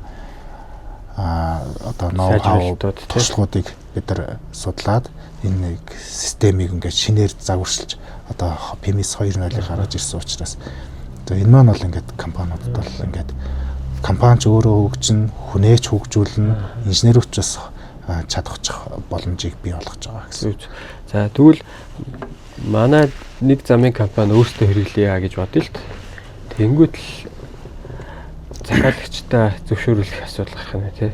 Тэгээд захиалагч зөвшөөрөөгүй байлаа гэхэд магадгүй тэр улаан дэвтэр хөтлөх асуудлыг бас оруулсан байгаа юу? За одоо яг миний бас нэг мөрөддөг зүйл тий. За манай систем дээр бол ингээд daily log гэдэг зүйл байгаа. Энэ юу гэхээр өдөр тутмын ажлын бүртгэл. За энийг бол одоо дотор нь төлөвлөгөөтэй ажил, за цаг агаарын мэдээ, за талбай дээр ирсэн зочны бүртгэл, одоо бараа материал хүлээж авсан бүртгэл, за хабын бүртгэл гэдэг ингээд 10-аад юм байгаа. За энэ болгоно ингээд систем дээр хөтлөөд явж байхад бид нар улаан журнал дээр байдгаас илүүтэй одоо датануудыг цуглуулад авчна. Тухайн төсөл одоо дунд шатандаа ч юм уу, даяар шатандаа тий. Одоо яг тайлан мэдээ шаардлагатай бол ганц конов дараал PDF-ээр бүх тайлангуудаа татаад авчна. Тэр маань бас давхар тоон гарын үсгээр бас баталгаажиж байгаа. За энийг л бид нар аль бие осоор одоо улсын комисс хүлээж авахд улаан дэвтэртэй адил түвшинд хүлээн зөвшөөрнө гэдэг болчиход энэ салбарын хувьд барилгын салбарч төр, авто замын салбарч төр, эрчим хүчний салбарч төр маш том ахис дэвшил болчихж байгаа. Яг хөө би ингээ нөгөө сошиал дээр ингээ мэдээлэл оруулангууд улаан дэвтэр бол ингээд одоо хөлөг онгоцны ахмадын гарын тэмдэглэл гэдэг шиг зайшгүй байх ёстой зүйл гэдэг.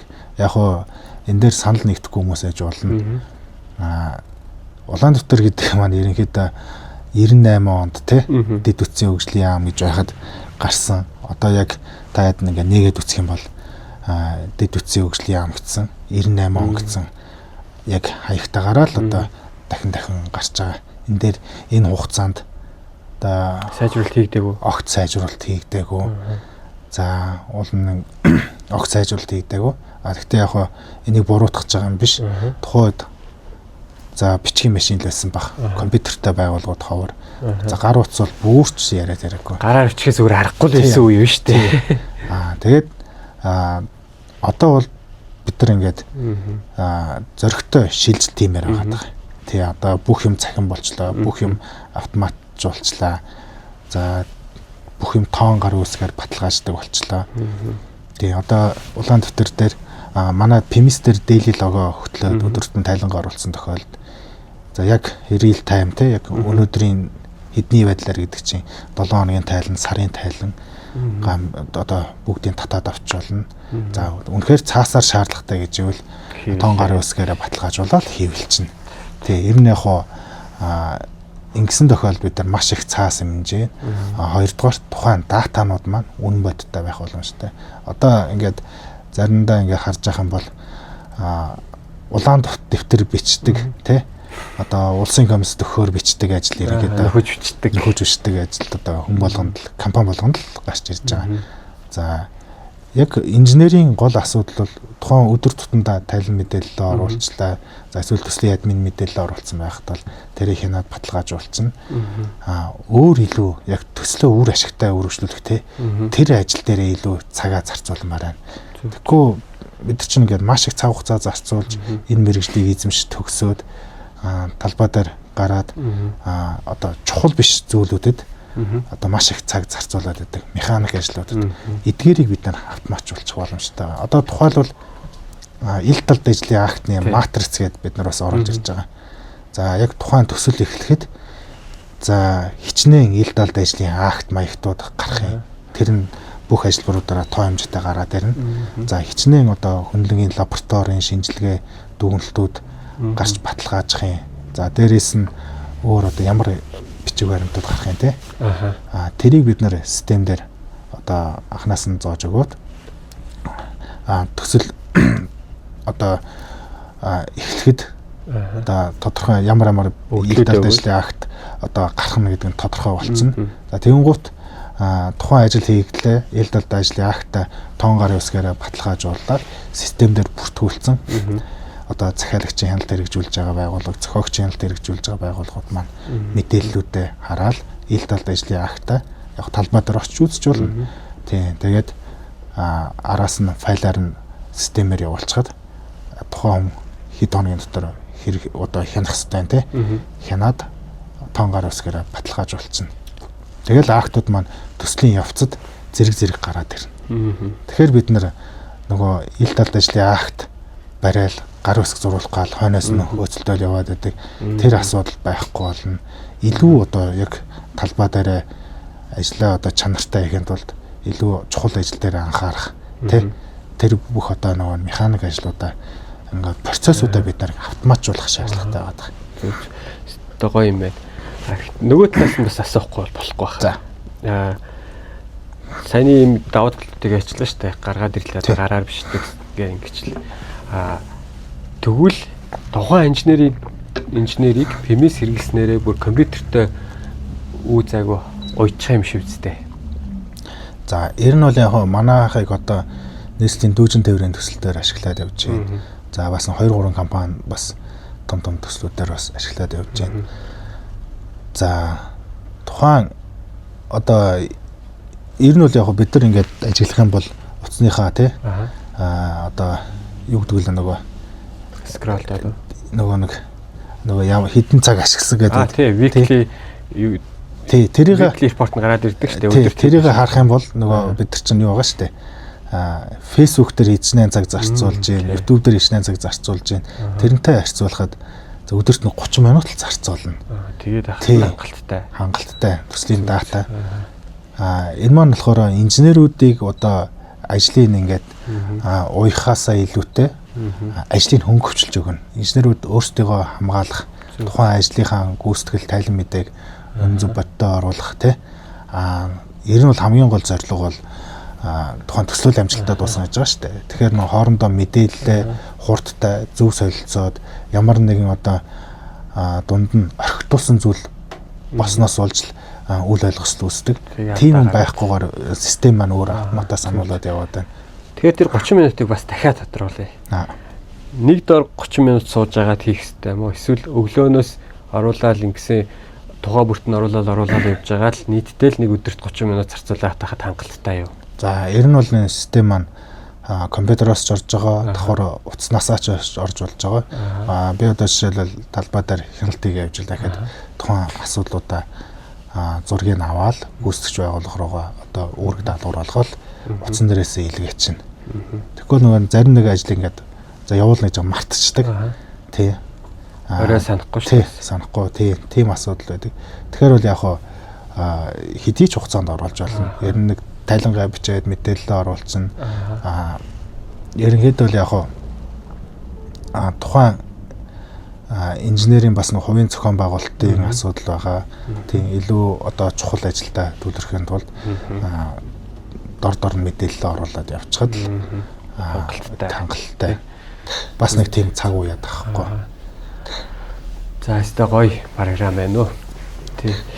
За одоо ойлаа буцаад төсврүүгээ юм уу эсвэл төсврүүгээ төсөөлч байх уу. Тэгээд авто замын салбартай байх тал руугаа оръё. Тэ. Найз бол ингээд програм, төсвийн програм, удирдлагын програм хөгжүүлээд явж байгаа. Тэгээ барилгын инженер хүн. Гэхдээ эрчим хүч замын салбарын аль аль мэдээллүүдийг цуглуулад, оруулаад, боловсруулад явж байгаа. Тэгэхээр би бол мэдж байгаа замын тал руугаа л асууя л та. Тэгэхээр барилгын салбартай харьцуулахад гэдэг юм уу? Одоо норм дүрмийн хувьд, энэ төсвийн үнд бүрдлийн хувьд замын салбарын давуу тал юу вэ? Барилгын салбараас эсвэл сул тал юу вэ? Өөрөө чи нэг постыг бас уншчихлээсэн л та. Манай төсвийн товчоон дээр нөөтийг тооцохдоо танаа барилгын салбар те нөөтийг тооцохдоо нэлээд дээр зардлаас тооцчоод доор нь өөр нөөтгөө зардлаа тусгагдаад тэгээ барилгын компаниуд энэ нөөтийн өрөнд ороод гээд авцамын төсвийн төвчөд харьцуулсан байсан. Авцамынхан бүрийн доотоос барилга өгсрэлтийн зардлаасаа тооцоод ингээд нөөтөө сайн тооцсон байна гэдэг ч юм уу жишээ. Ингээд ярих харьцуулахлаар ямар давуу болон сул тал байна. Яг нөгөө нэг за харьцуулт хийх нь бас зөв л дөө. Тэгээ хамгийн гол нь одоо зарим барилгын компаниуд бол одоо зам руу орж байна. Яагаад гэвэл за 3 тэрбумаар ажил аваад 2 жил хийхөө тий. Барилгыг. За тэр хугацаанд бол ашигын одоо маржин төсөл сунжрах тухайн жилдээ төсөв нь тавигдахгүй 1 жил өнжих юм уу тий. Тэгэхэд бол ер нь төслийн одоо зардал өсөж явцдаг. За замын барилга дээр бол ингээд одоо газар шороо, каркас тэгээд дотор засал, цахилгаан, сантехник гэдэг ажилбарууд бол ингээд дотор маш олон задарч байгаа. За замын хувьд бол ерөөсөө суур бүтэц. За тэгээд нэгтруулалт, асфальт өсөх. За тэгээд төмөр, бетон, гүүр байгууламж гэдэг цөөхөн ажилбарууд байдаг. За тэгэхээр ерөнхийдөө яг хуу ажилбарын одоо тоо хэмжээ багасж байгаа учраас тухайн одоо яг ажил дээр оролцох хүмүүсийн одоо нэр төрөл бас багасна. Тэгээд дээрээс нь ихэнх ажил машин механизмаар хийгддэг. Гол нь нөгөө холын уртын ажлууд байдаг учраас тэгэхээр харьцуулахаар бол яг хуу одоо 3 тэрбумаар барилга ингээд бариад 2 жил ноцолдох уу тий. Тэрний оронд нэг замын 1-2 км замын ажил дээр за нэг сарын дотор ноцолдох уу тий. Тэгээ энэ хоёрын хооронд бол замын компаниуд, барилгын компанийн хооронд бол ашигын марж бол ингээд бол энэ зөрүү үүсэж байгаа тий. Тэгэхээр ер нь бол яг хоо өөр зүйл нэг бол 2023 онд замынхан одоо бүх одоо нормуудаа сайжруулад шинжилсэн байлээ. Тий. Тэгээд үн тариф нь бол тогтмол шинжлэхтэй явж байна. Ер нь бол айгүй авууштай зүйлүүд бас байгаа. За манай барилгын салбарын хувьд бол норм дүрм бол энэ шинжилэлт хийгдэхгүй их удажлаа. Тий. Энээс болоод зарим нэг шинэ техник технологийн ажлууд бас орж ирэхгүй. Зарим нь одоо төсвдөр байдаггүй. За энэ ажлыг одоо заавал нэг одоо төрийн байгууллага хариуцах хэрэгтэй юм уу? Эсвэл мэрэгжлийн холбоотууд нь өөрсдөө одоо хийж баталгаажуулаад хүлээншүүлээд явах хэрэгтэй юу тий? Тийм асуудал байгаа. Тэгэхээр барилгын салбарын бас маань салбарыг давуу талтайгаар харж гин гэсэн үг шүү дээ тий. Тий, ер нь бол яг хоо одоо яг тухайн одоо салбар удирж байгаа хүмүүс мэрэгжлийн тэгээд дээрэс нь мэрэгжлийн холбоотууд нь хоорондоо ив зүг болоод хамтарч сайн ажиллаж чадж гин л гэж харж байна. Бодлогын газар яам холбоо гэлтэй. Тий. Байгуулаад зурстуудыг бас хийжсэн. Тэрнээс бол одоо анхны 100 жилийн орчин цагийн барилгын салбар үүсч өгсөн 100 жил болсон энэ онд бас үндэслэлээр байгаа. Манай Монголын барилгын инженеруудын холбоо төрийн төсөө байгууллагатай энд би бол энэ 2017 оноос хойш урих зөвлөмж ажиллаад холбоонд ажиллаж байхдаа бас манай инженерүүд холбооч нийт гишүүдээсээ сонгогддог. За 2005 янз орчим инженерүүдтэй одоо бүртгэлтэй инженерүүд байдаг. Янз орчим барилгын компаниуд бас байна. За энэ ингээд салбарын хамгийн анхны одоо ууган холбоо гэж боддог 1996 онд байгуулагдчихсан. За энэ жил бас 30 жил яа.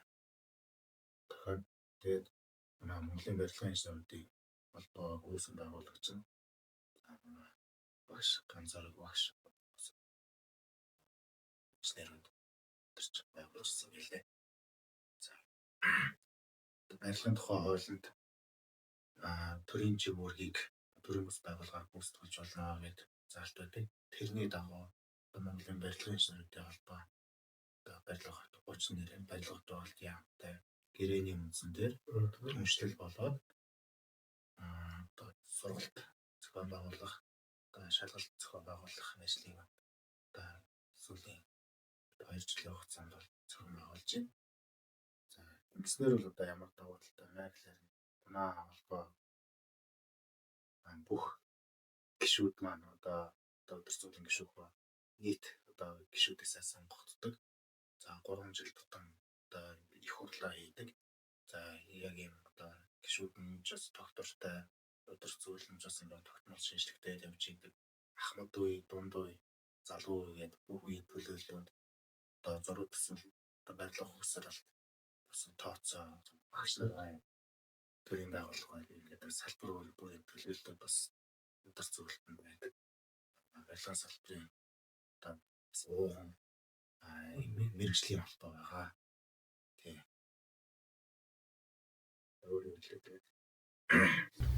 Тэгэхээр холбоон дээр яг өөрийн чинь зүгээс хийсэн ажлууд юу вэ? Ямар одоо шинжлэх зүйлийг нэвтрүүлэх вэ? Салбартаа холбоондоо. За яг инженеруудын холбооны өдөр зүйд бид нар бол одоо ямар нэгэн цалин бол авдаггүй. Тийм одоо өөрсдөө одоо хүнээс одоо өөрсдөө өдөр зүйн татрыг төлөв холбооныхоо одоо холбоогоор дамжуулаад салбартаа бас одоо шинжилэл хөгжүүлэлтийг бас авчирдаг. За энэ дээр бол миний би яг инженеруудын холбоон дээр холбооны инженеруудын дата бааз веб одоо платформ эдгээрийг бол яг өөрийнхөө зүгээс бол хариуцаад одоо бас ажиллагааны бүрийн бас энийг бас сайжруулж хийжсэн. Одоо ч бас сайжруулалт одоо хийж байгаа. Дээрээс нь манай салбарт барилгын салбарт мэргэжсэн зөвлөх зэрэг борлоход бас тестийн шалгалт гэж өгдөг. За эдгээр нөгөө шалгалтуудыг бас нөгөө том ном чирээд явахаас айгүй хэцүү. Энийг бол яг MES тест гэдэг аппликейшн хөгжүүлээд инженеруудын холбоон дээр бас одоо зохиогч хэргийг аваад энэ аппликейшнийг бас хөгжүүлж шийдэж гаргаж ирсэн. Инженер бол яг инженерүүд одоо төрийн албаны шалгалт өгөхөд бас төрийн албаны тест аппликейшн байдаг. Яг тэрнтэй адилхан нэгтгэж ороход инженерүүдийн ямар амар сигналж байна тийм. MES тест аппликейшнийг одоо татаж аваад инженерүүд бол салбарынхаа мэдээллийг харчна. Дээрээс нь шалгалтынхаа одоо өөрийнхөө мэргэжлийн бүрээний сонгоод тесттэй бэлдээд авах шалгалтандаа бэлдэнэ. Дээрээс нь тухайн инженерт хэрэгтэй барилгын норм дүн, хууль эрх зүйн бүх дата мэдээлэл бас байж байгаа. За яг өнөөдөр одоо барилгын салбарт өөрсдийн гэсэн одоо аппликейшнтэй ийм одоо холбоо ганц манай болж байгаа. Хөгжүүлж байгаа гол хүн тийм шүү дээ. Тий, эргээд яг манай компаниас тийм хөгжүүлэлтээр бас сайжруулалтаа хийгээд явж байгаа. За биемийн асуух хэмжээ бассан. Бием гэдэг чинь одоо юу вэ? За бием гэдэг маань одоо юу штэ? Одоо building information model гэдэг одоо мэдээлэлтэй зураг төсөл одоо загварчлаж байна. За одоо бид нар бол хуучин гэдэг AutoCAD дээр зураг зураад яг барилгын төсөл дээр бол ялангуяа инженерингийн шугам сүлжээ, том төхөөрөмж ихтэй барилга болгоомж дээр маш их алдаа гардаг. яг угсралтын явцад шугамуд нь магтлцдаг. За цахилгааны шугам, сангийн шугам хоорондоо давхцдаг. Энэ асуудал бол аюул байдаг. Тэгэхээр бол биеийн дээр бол 3D-гээр модель тусгаад 3D-гээр зураг зурдаг. За ингэснээр бол одоо зураг төслийн алдаа буурна. Дээрээс нь бид нар угсралтын явцад биеийн дээр яг илүү зардал гаргаад зураг автокад дээр идээс жоох илүү мөнгөлөд хийлгэсэн тохиолдол угсралтын явцад алдаа гарснаас үүдэлтэй нэмэлт зардал гарах байхгүй болдог. Дээрээс нь төсөв хийхэд биемээсээ тоо хэмжээгээр татаад авчна. Энэ дээр хийсэн зурагаас тоо хэмжээ, газар шорооны ажилбал бүх орох материал орсноо бүх юм ажлын тоо хэмжээ гараад ирнэ. Ингэснээр бол төсөв хийхэд тоо хэмжээ бодоход гардаг механик алдаа байхгүй болно. Энэ маань одоо төсвийн програмтайгаа холбогдоод төсөвчд одоо тоо хэмжээ гараар бодох. Энэ маань одоо гадны улсуудад бол яг тодорхой хэмжээний тийм 10 сая доллароос дээш өртөгтэй зураг зурж байгаа. Заавал биемээр хийх үйлчлэг заавал. Монголын нөхцөлд бол энийг зөрөгтэй одоо шилжилт хийснээр одоо ялангуяа одоо давтагдах барилга нэг маягийн зургаар хийсэн сургууль зэрэг энэ дээр бол одоо угсралтын өртгийг бууруулах, за зургийн алдаа багасгах маш цаашлаад ашиглалтын явцад одоо биемээрээ дамжуулаад хөрөнгийн менежментийг удирдах одоо ямар параметраар одоо ашиглалтын хугацаа дуусч байгаа бай сайжруулах юм гэдэг тэр одоо мэдээллийг бас ингэж тавьдаг. Тэгээд бид нар бол одоо энийг фемистер бол хөгжүүлээд оруулаад ирсэн. Одоо нийт одоо зургийн бие рүү шилжээ. Энэ дээр бол одоо салбарын удирдлагууд одоо шийдвэр гаргаж зөрөгтэй шийдэл явах хэрэгтэй байна. Хамгийн гол нь одоо 10 тэрбумаас дээш өртөгтэй барилга боломжийг заавал бий зурна гэж зургийн даалгаврыг боловсруулаад тендер зарлах. Компаниуд маань өөрсдөө тийшээ нэвтрээд тийшээ одоо тэр ажлыг авахын тулд хүмүүсийн инженерүүдээ чадахжуулдаг, инженерүүдээ хөгжүүлдэг болно гэсэн. Тэгээ бид нар бием дээр зурагчлалыг үүсгэдэг одоо компаниуд маань чадвартай болчвол гадны том төслүүд рүү бас орох боломж нь бас нэгэн.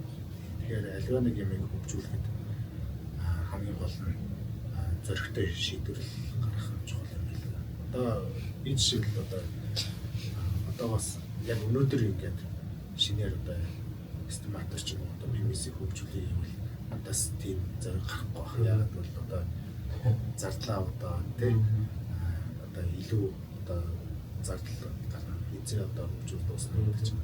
Яг тэр одоо асуудлыг 25-26 таа хэрэг болж хараад одоо жоохон тэнэг багтаа гэдэг шиг эрт хөгжүүлээд явцсан тийм зоригтой байсан тул та хэрэг гэдэг. Одоо ингээд цаашаа хөгжүүлээд явах. Илүү хэлбэр болчих юм. Бид нар бол хөгжүүлэлт бол ингээд зогсож байгаа гэсэн үг шүү. Жил болгоо сайжруулаад явах. Тасан мөнгөний гол юу бүр ялцсан гэсэн үг шүү дээ. Хөгжүүлэлт маань тавраа. Тэгээд юу бас ирж байна нөгөө одоо манай салбарт нийгмийн зөв болж байгаа зүйл одоо мэрэгсэн зөвлөх зэрэг болж байгаа юм шиг байна тийм. Одоо яг нэг хийж байгаа ажлаараа эрфэт хамгаалах байдлаар зэрэг сонгуулаа явуулчих. Уул нь бол ингээд энэ салбарт шийдэх юм аюу болох. Аль нэг одоо хогийн ландфилling норм дүрм гэж бас байхгүй. Энэ эдмигийн зүйл хийж байгаа ландфилling байлгаа оруулж хогийн хоолн дээр гэдэг. За энийг хэрвээ бид нар зэрэг сонгуулахдаа тийм нэг инженер ямар нэгэн асуудлыг шийдэлсэн байна. Ялахтаа зөвлөх зэрэг оруулах юм тийм. Тэгээд иргэдэд юм шаардлагатай өгсөн байхад бол инженерүүд аль нэг норм дүрмийг барьж аваа орчуулдаг ч юм уу. Аль нэг стандартыг батлуулдаг ч юм уу тийм. Өөрөө боловсруулдаг. Манай ч бас юу байгаа шүү дээ. Монгол байхгүй норм дүрмийг гадны одоо Оросын болон ижил төстэй орны орлуулжуулмаар хууль байна. Тэрнтэй адилхан яг нэг инженер бол ингээд нэг асуудлуудыг барьж аваад шийдээд явчихвал заавал ингээд бүгдийг ингээд төр хийх ёстой юм шиг бүгдийг одоо заавал нэг ямар нэг агентлаг байгуулах хийх ёстой гэсэн тийм ойлголт байхгүй. Болгон дор бүр нэг асуудал барьж аваад шийдээд явчихвал тэр бол хамтдаа хөгжөөд явчих боломжтой. Тэр хүлээлт гэдэг шиг биш үү? Хүлээлтийн тэнд тавхаа өндрөөрч юм уу болоод тэгж хийхгүй болохоор ч бас үр дүнд нь алдагдaltaж хийж байгаа шүү дээ. Тэр цааны за ирэх жил нөгөө 100 жил болох гэж байгаа холбогдоод энэ ямар асуудлуудыг шийдэгдсэн байвал зүгээр юм. Санацгаж асууж байгаа тийм шүү дээ. Сайн яг л ингэж тоонно шийдвэрлэх юм үү тийм. За 100 жилийн аваад тэмдэглэж байгаа юм том салбараа тэгээд түүхтэй. Тэгэхээр одоо энэ шийдэх хэрэгтэй асуудлууд одоо тань салбарт юу вэ? За манай салбарт бол одоо шийдэх асуудлууд нэлээх байж байгаа. Тийм. Энд дээр бол яг одоо зөвний зүгээс бол урайлаад тий одоо ингээд бусдад бас ингээд урайлах үүднээс илэрдэг. За нэгдүгээр бол бид нэг барилгын ерөнхий хуулиар батлуулаад авах хэрэгтэй байна. Үсэг хурлын чуулганаар оруулах. Хаврын чуулганд биш тий чуулганаар батлуулаад авах. За дээрээс нь ядаж нэг төсвийн норм дүгнүүдэд шинжлэх. За хоёрт нь за улаан журнал байна. Ил далд ажлын акт. Энийг бид нэр цахим болгоод тоон гарын үсгтэй болгоод цахимжуулах ажил бас энийг бол зоригтой хийя.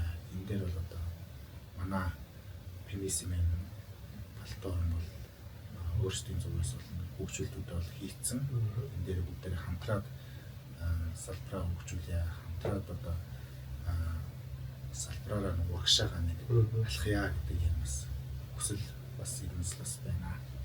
Яг дайм баягаас юм амж болов. За энэ бол яг технологийн хувьд бол бүх шийдэл одоо гарц гаргалгаа нь хийгдсэн. За энэ дээр бол төрийн захиргааны байгууллагын шийдвэр гаргагч нар энэ хийдэг холбогдох журмын батлаад одоо энийг нийтээр нэвтрүүлэхэд бас холбогдох шийдвэрийг гаргаад зоригтой хэрэгжүүлээд явах нь чухал. Энэ альва нэг асуудлыг бол бүх зүйл бол эзэж төгс байхгүй нөхцөл бүрдээд одоо бүх зүйл бол одоо ингээд шийдэгдэх шиг байхгүй. Тэгэхээр ямиг бол ерөнхийдөө одоо багаар алхам дуугаал нэг нэгээр шийдэл явуулах нь чухал юм билээ. Одоо тохиолдол одоо манай төсвийн норм дээр ихэд барилгын төсвийн товчон дээр ихэд сайжруулах одоо замынхтай харьцуулах сайжруулах зүйлс байна. Тэрнээсээ эхлүүлээд одоо нэг ширхэг нэг ширхэг одоо төсвийн одоо товчооч юм уу тий тэрийг хүртэл сайжруулаад баагаар нэвтрүүлээд айжмаар ингээд шилждэг гэдэг юм чухал байна. Яаж нэ? 5 минут. Хоёлаа юу дуртаад ирсэн. Пембок гэдэг. Тийм. Tas нөгөө нэг феминизм чинь ихэд юу яаж байгаа юм одоо Пембок гэдэг олон улсын төсвийн удирдлагын гарын албаа шүү дээ. За. Тэнийг нэг феминизмийнхаа юутайгаа бас уяад яваач. Энэ феминизм чинь Пембоктоос урлаг гэсэн. Пембок гэж яг юу вэ гэдэг нь асуух нэр тайлбар яваач. Түмнээс яг л юм л зүг дурдаад өнгөрцөн. Яг Пембокийг тайлбарлаж өгдөг юм. Пембок гэж дөрөв гарч ирсэн шүү дээ тий. Энийг жоохон дэлгэрүүлээд яг юу юм бэ? Яаж одоо феминистээр систематиктайгаар ч юм уу хэлж байгаа. За энэ дээр бол яг Pembock гэдэг нь project management body of knowledge буюу одоо төсвийн удирдлагын гарын авдаг гэж анхуул ярьдаг байсан. Одоо бол төсвийн удирдлагын олон улсын стандарт гэж ярьж байгаа. Тэгээд ер нь ямар ч үедээ гэхлээр маш олон ингээд төслүүд маш олон стандартаар ингээд маш олон төслүүд одоо маш олон стандартаар хийдэг. Энэ бол ерөнхийдөө Америкийн стандарт олон улсын төсөл хэрэгжүүлэхэд одоо зориулсан. Жил болгон одоо тодорхой 1-2 жил сайжруулаад одоо тэгдээд явдаг. За энэ дээр үндэслээд бид нэр одоо PIMS програмаас хөгжүүлэлт хийсэн. За PIMBOK маань одоо олон улсын стандарт Монголд одоо нэвтэрснээр оюутлогоо болон одоо бусад олон улсын төслүүд дээр ажиллаж байгаа инженерүүд маань PMP буюу одоо төслийн мэргэсэн одоо менежер одоо төслийн удирдагч гэдэг олон улсын зэрэгээ авдаг. Тэснэр олон улсын төсөл дээр ажиллахад олон улсын стандартыг одоо олон улсын хэлээр нь бас ойлголцох одоо боломжтой болж байна гэсэн. Манай салбарт бол одоо PMP зэрэгтэй, CPI зэрэгтэй одоо инженерүүд бол ингээд төрж гарч ирж байна. Энэ маань одоо манай салбар барилгын салбар маань олон улсын түвшинд бас хөгжих, за сайн чадварлаг менежерүүд төрж гарах бас боломж олцоо бий болж байгаа. За Булгаахын хөрөлдөөний 5 дахь дугаарт Estimator Cloud компани гүйцэтгэх захирал, хамтран үүсгэн байгуулагч, барилгын инженер, мэргэжсэн төсөвчин, мэргэжсэн инженер бод мандах найз маань ирж оролцлоо. Урилга хүлээж авч ирж оролцсонд баярлалаа. Мөн манай подкастын хамтран ажиллагчаар ажиллахаар бас найздаа баярлалаа. Ажил үйлсэнд амжилт хүсье. За баярлалаа. Тэгээд одоо яг барилга дэд үтсийн салбарт яг ийм подкаст бол айгүй өгүүлж ирсэн. Тэгээд энэ дээр бол ингээд төвчээ болгоод орж иж байгаа найзтай бас баярлалаа. Тэгээд цаашдынх нь ажил үйлсээс өдрөөс өндөр амжилт хүсье. Тэгээд хамгийн одоо олон үзэгчтэй, олон дагагчтай ютубер болоорой гэж бас хүсье. Тэгээд хамгийн гол нь үзэж байгаа хүмүүс subscribe дараад өгөөрэй. За баярлалаа. Баярлалаа. Тэгээд найз маань маш гоё яриа өрнүүллээ.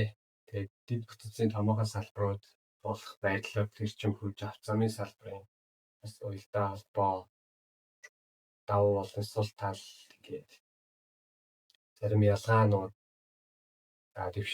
дэвшилттэй тал гээд маш сонирхолтой өгөөжтэй яриа өрнүүллээ. За найстаа баярлалаа.